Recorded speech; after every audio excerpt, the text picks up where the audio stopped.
තෙරුවන් සරණයි.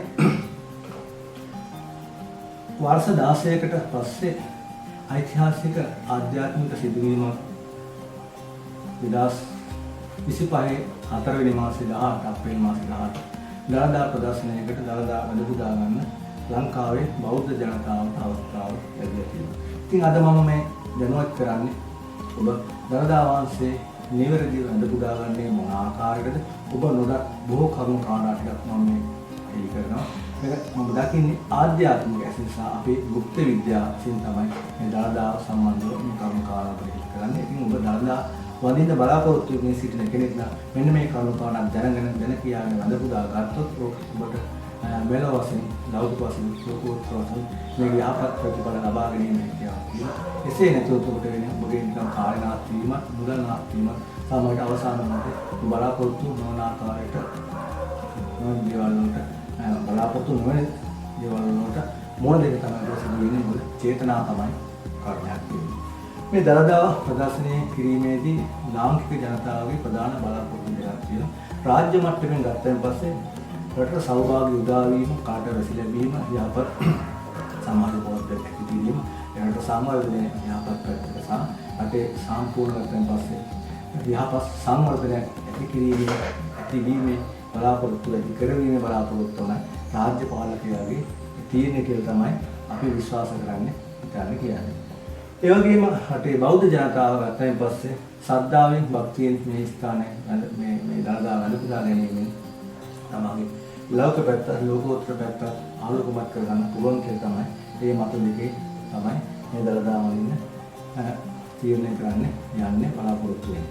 ඒ අනුව ගත්තයින් පස්සේ මේ වර්තමානයේ සිටින පාලකයාගේ පැත්තෙන් අපි කතා කරොත් ඒ පැත්ත ගත්තයින් පස්සේ මේ දළදා ප්‍රදර්ශනයක් කරන්න සුදුසු කාලයක්ද එවැනි සුදුසු පාලකයෙක්ද රජෙක්ද වර්තමානයේ සිටින්නේ කියලා බලමු අපි විග්‍රහ කර යුතුයි. මේ සම්බන්ධව මම ලිපියක් යොමු කරනවා 2025 තුන්වෙනි මාසේ 29 අස්කිරි සහ මාළවී ස්වාමීන් වහන්සේලාට මේ සම්බන්ධ දළදා සම්බන්ධ ප්‍රදර්ශනය සම්බන්ධ විස්තරය වගේම ඊළඟ දයාල මණ්ඩල මැතිතුමාට මේ ලිපිය යොමු කරන්නේ. මේක රෙජිස්ටර් කරපෑනේ තමයි මම මේ ලිපිය යොමු කරන්නේ.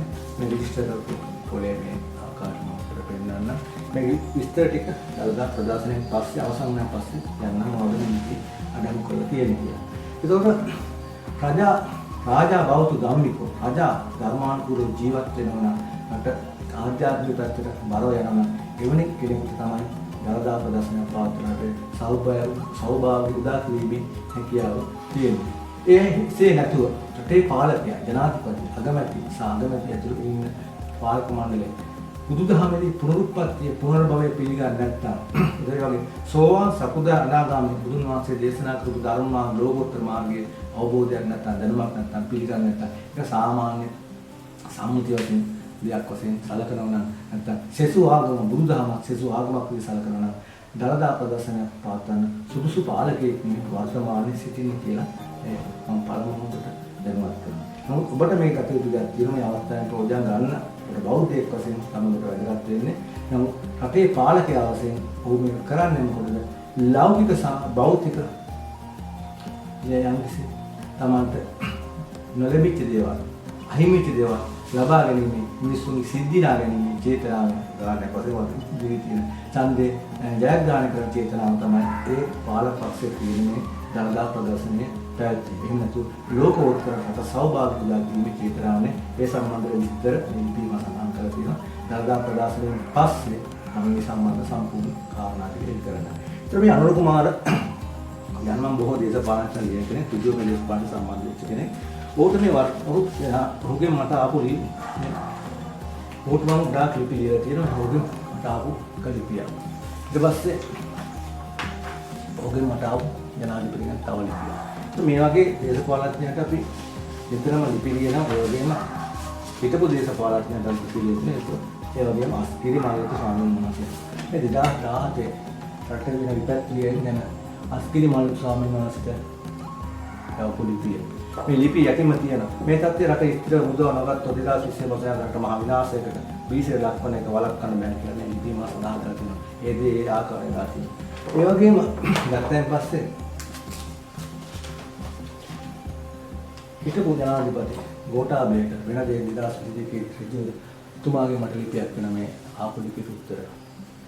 ඒ වගේම අස්ගිරි මල්ලතු ස්වාමීන් වහන්සේ ඡන්දේ සම්බන්ධව මට මාත් ලිපියට උත්තරය වගේ. ඒ වගේම 2019 11 වෙනි මාසයේ 6 වෙනිදා සජිත් මහත්තයා නිකන් බෑ පරදිනවා ඉල්ලන්නේ පොයි විදිහට කියලා. මේ ලිපියේ මේ ආකාරයට අපි මේ දේශපාලනඥයාට ලිපි 100 ගණක් යවලා තියෙනවා. බුද්ධ විද්‍යාව තුළින් සහ ආධ්‍යාත්මික තුළින් අපි මේ දකින්න දේවල් කවදාවත් වෙනස් වෙන්නේ නැහැ. නමුත් මම මෙතනදී කියන්න බලාපොරොත්තු වෙන්නේ රටේ වෙන විස්තරේ මේ ලිපි සඳහන් කරනවා. ඔබ මේ කියන්නේ ඔබ ශ්‍රද්ධාවෙන් භක්තියෙන් තමයි මේ දලදා ගන්න පුදාගන්න යන්නේ. ඒක නිසා ඔබ යනකොට අනිවාර්යෙන් දලදා ගන්න පුදාගන්න යනවා.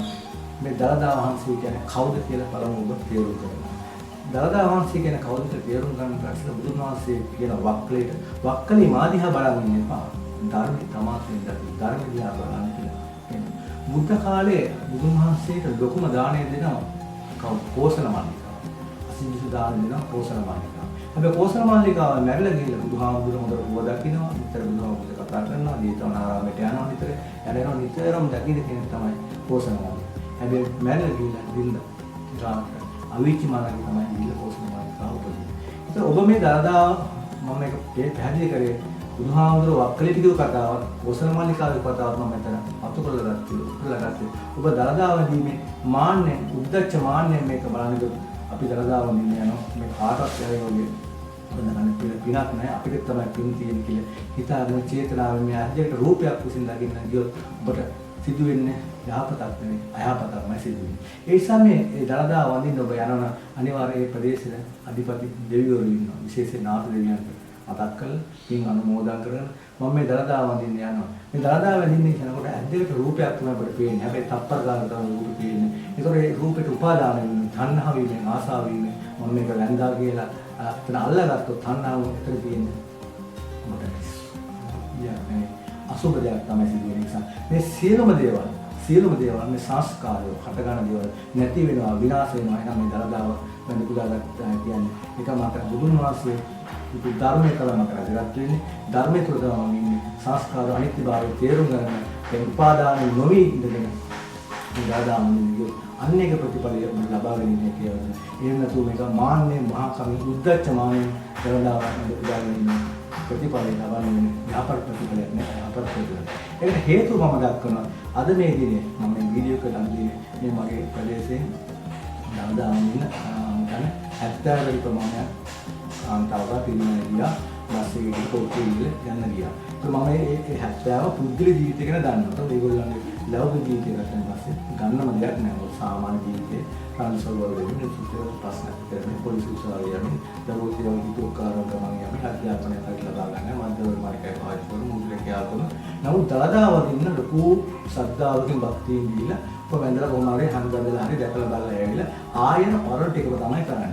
ඒක තේරුම් ගන්න මම එක තරමකට පැහැදිලි කරගෙන පෝසන මාලිකාවේ කතාවත් අර බුදුන් වහන්සේ වක්කලි කිව්ව කතාවක් ගලපලා දුන්නේ බොනේ කොතරම් අල්ලගන්න පුළුවන් කියන්නේ මේක අනිත්‍ය වෙන දෙයක් විනාශ වෙන දෙයක් තමයි මම දකින්නේ. ඒ මේහා සමානව ඇසස්කට රූපේ කාටින් සබ්බුනේ අසකන දිව ශරීරයේ ඉන්ද්‍රිය කාට ගෝචරන සියලු දේවල් අනිත්‍ය වෙනවා කියලා අවබෝධයෙන් තේරුම් අරන් දලදා වැඳු අන්නේගේ ප්‍රතිඵලය ලෞකික වදිසා ලෝකෝත්තර වුණාට ලබා ගැනීම කියනවා. ඉතින් මේ ඔබ බෞද්ධයෙක් වශයෙන් ඔබට මේ අවස්ථාව උදා වෙලා තියෙන නිසා එවැනි චේතනාවක් ඔබ මේ ගමන ගියොත් ඔබට ප්‍රතිඵල ලබා ගන්න කියනවා. හැබැයි රටේ පාලකය සහ රටේ පාලකයෝ මේ පාලකන්තු මේක මේ කරන්නේ ඒගොල්ලන්ගේ එවැනි චේතනාවකින් ලෞකික සහ භෞතික තමයි පැවැත්ම පවත්වා ගන්න තමයි මෙන්න ප්‍රදර්ශන කරලා මේ දහම තුලින් බුදුන් වහන්සේගේ මේ දලදා තුලින් හරි තමයි පැවැත්ම පවත්වා ගන්න චේතනාව තමයි කැටු කියන තණ්හාව චේතනාව කරන්නේ ප්‍රතිඵලය ලැබෙන්නේ යහපත් ප්‍රතිඵලයක් නේ අයහපත් ප්‍රතිඵල තමයි අපිට දකින්න පුළුවන් කම නේද ඒක තමයි දකින්නේ නම් ඒක අපි බලමු දලදා ප්‍රදර්ශනයේ අවසන් වුණ පස්සේ මොකද මගේ ලිපි මාසන් දාන කරලා ලිපි සම්පූර්ණ කම ටික මොසොප ඉදිරිපත් කරලා කියනවා. ඉතින් අද ඔබ ඉදිරිපත් කරේ ඔබ මේක හරියට දාවන්න යන්න නාත් දෙවියන්ගේ අවසර අරගෙන ගෙදරින්දම අවසර අරගෙන මට මේ කොහොම හරි අද බුදා ගන්න මේ සීති දිහා අතර මම දකින්න යන්නේ. ඒ වගේ මේ සියලු දේවල් මට අනිත්‍ය වෙනවා. අනිත්‍ය වෙනකොට මම මේ උපාදාන වෙන්නේ අල්ලා ගන්න. තණ්හාවෙන් බැඳෙන්නේ නැහැ චේතනාවෙන් අන්න ඔබගේ පිටිපස්ස සම්මත දෘෂ්ටික දෙවියෝ තමන්ගේ මලගේ ඥාති පිටිපස්සෙන් ගිහලා තමන්ට ආරක්ෂාවට ඒගොල්ලෝ ඒගොල්ලෝ ධර්ම අවබෝධය ලබා ගන්නවා. ආ දෙවියෝ ධර්ම අවබෝධය ලබා ගන්නවා. ඒ ප්‍රදේශයට අරගත් දෙවියෝ ධර්ම අවබෝධය ලබා ගන්නවා. ඒගොල්ලෝට පේන ඔබගේ සිත.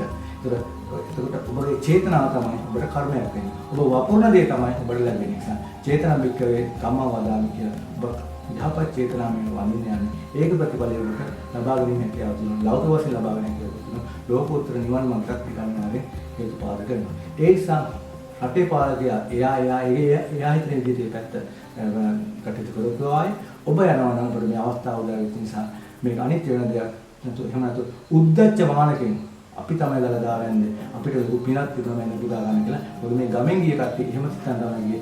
විශේෂයෙන් තව කට්ටියක් කරන ඒගොල්ලෝ මම පුරුදු කරනවා. ඒගොල්ලෝ යන්නේ ඒ ආකාරයට. චතුරාර්ය සත්‍ය කියන්නේ මොකක්ද කියලා ඒගොල්ලෝ දන්නේ නැහැ. පංච උපාදානස්කන්ධ කියන්නේ මොකක්ද දන්නේ නැහැ. ඒකලා දරදාම ඉන්නේ යනවා. ශ්‍රද්ධාවෙන් භක්තිය නැදලා ඇවිල්ලා ඕක වර්ණා කර අපි වැන්දා කීකේ ඔක උද්දච්ච මානකින් මිනිසුන්ද කියලා. ඔක තමයි ආපු ගමන කරන්නේ ඒ කට්ටිය එක තමයි. කලින් ඕතන වලට ගිහිලේ වගේ යනවා. ඔය තමයි කරන්නේ. ඒකෙන් ඒගොල්ලෝ අදත් ඒ පල්හාදී විනිසම් ලෞකික වශයෙන් දුරුදින ලෝකෝත්තර ගමනේ ආලෝකපත් තමයි කරන්නේ. ඉතින් අද ඔබට මම පැහැදිලි කරේ දරදාවන්දී යන අනිවාර්යෙන් ඔබ තමයි සංස්කාර අනිත්‍යභාවය හඳුනාගෙන ඒ වගේම නාම දේවයන් පිට ලබාගෙන ඔබට ලෞකික සහ ලෝකෝත්තර සැනසීම ලබා ගැනීම කියලා කියනවා.